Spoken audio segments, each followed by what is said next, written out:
चोपड़ा में एसआईआर सुनवाई के दौरान भारी भीड़ जमा हुई। विधायक हमीदुल रहमान ने बीजेपी पर परेशान करने का आरोप लगाया।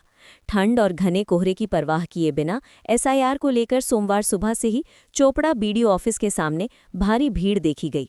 ब्लॉक के अलग अलग हिस्सों से यहां तक कि 25-30 किलोमीटर दूर से भी आम लोग एसआईआर सुनवाई के लिए पहुंचे हैं।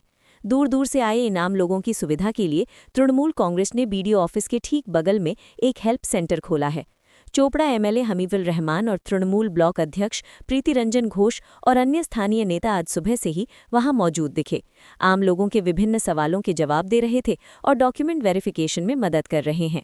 एमएलए हमीदुल रहमान ने कहा कि बीजेपी इस हड्डी कपा देने वाली सर्दी में एसआईआर के नाम पर आम लोगों को परेशान करने की साजिश कर रही है। जिन लोगों के नाम लंबे समय से वोटर लिस्ट में हैं, उन्हें भी इस ठंड में यहां आने के लिए मजबूर किया जा रहा है। बिहार में धांधली के जरिए सत्ता में आई भाजपा सोचती है कि वो बंगाल में भी यही खेल खेलेगी, लेकिन बंगाल के लोग कहीं ज्यादा जागरूक हैं। এটা নিয়ে তো আপনারাও জানেন, আমরা সবাই জানেন ভারতবর্ষে এসআইআর নিয়ে বিজেপি যেটা চক্রান্ত করছে, লোকদেরকে যা হ্যারাসমেন্ট করছে, ইলেকশন কমিশনার এগুলো যা হ্যারাসমেন্ট করছে, শুধু হয়রানি। এই শীতের মধ্যে 60 বছরের, 40 বছরের, 50 বছরের বুড়া বুড়িগুলো যা 95 ভোট দিয়েছে, 95 যখন নতুন ভোটার হয়, এপিক হয়, তখন ওই এপিক দিয়ে ভোট দিয়েছে, তখন ভোটার লিস্টে নাম উঠেছে, তখনকার এপিক আছে। আজকে সেই লোককে এখানটায় এই শীতের মধ্যে, এই ঠান্ডার মধ্যে এই বুড়ি লোকটাকে আসতে হয়েছে। তো এটা তো অ্যাকচুয়ালি হ্যারাসমেন্ট করছে। ওরা চাইছিল বিহারে যা কারচুপি করে ওরা ক্ষমতায় এসছে, ওরা ভাবছে যে পশ্চিমবাংলাও ওই খেল খেলে আবার এখানটায় আসবো। তো পশ্চিমবাংলার মানুষ সজাগ সচেতন আছে। যেমন অভিষেকবাবু বলেছেন যে যতই হামলা করুক আবার পশ্চিমবাংলায় কিন্তু দিদিয়ে থাকবে। সামনে তো বিধানসভা নির্বাচন, তার আগে এই এসআইআর কি মনে হচ্ছে?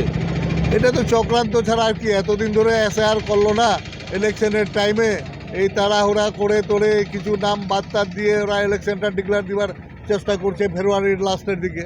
তো আমরাও কর্মীরা বা পশ্চিমবাংলার যতগুলো ভোটার রয়েছে সবাই সচেতন সজাগ রয়েছে। যতই ও হামলা করুক, যতই ও সন্ত্রাস করুক, তার জবাব দিবে 26শে বিধানসভার টাইমে। সকাল থেকে আপনাকে বিডিও অফিসের সামনে সহায়তা কেন্দ্রে দেখা যাচ্ছে। সহায়তা কেন্দ্রে আমি কেন, আমাদের লিডার, ব্লক প্রেসিডেন্ট নিয়ে প্রধান লিডারশিপ সবাই রয়েছি, যে যার থেকে কারো আইডেন্টিফিকেশনে বা কোনো ডকুমেন্টসে কোনো কিছু ত্রুটি থাকলে আমরা ওগুলো সহযোগিতা করে যার থেকে হিয়ারিংয়ে সুবিধা হয়, লোকগুলো হ্যারাসমেন্ট না করে, কষ্ট না পায়, এই শীতের মধ্যে দিয়ে আমরা যা সহযোগিতার জন্য সহায়তা ক্যাম্প খুলে বসেছি, যে যা থেকে ওরা হ্যারাসমেন্ট না হয়। কোনো ডকুমেন্ট ভুল থাকলে আমরা হেল্প করে ওদেরকে ঠিক করে দিই।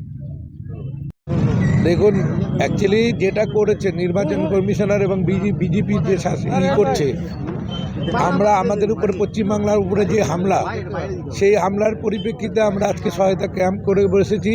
এখানটায় দেখলেন যে 95-এ টিএন সেশনের দেওয়া যে ভোটার কার্ড, আইডেন্টিটি কার্ড, তার নামও আজকে ভোটার লিস্ট থেকে বাদ হয়েছে। সেই পরিপ্রেক্ষিতে আমরা মানুষের সহযোগিতা করছি, কোনো রকম ভুল নেই।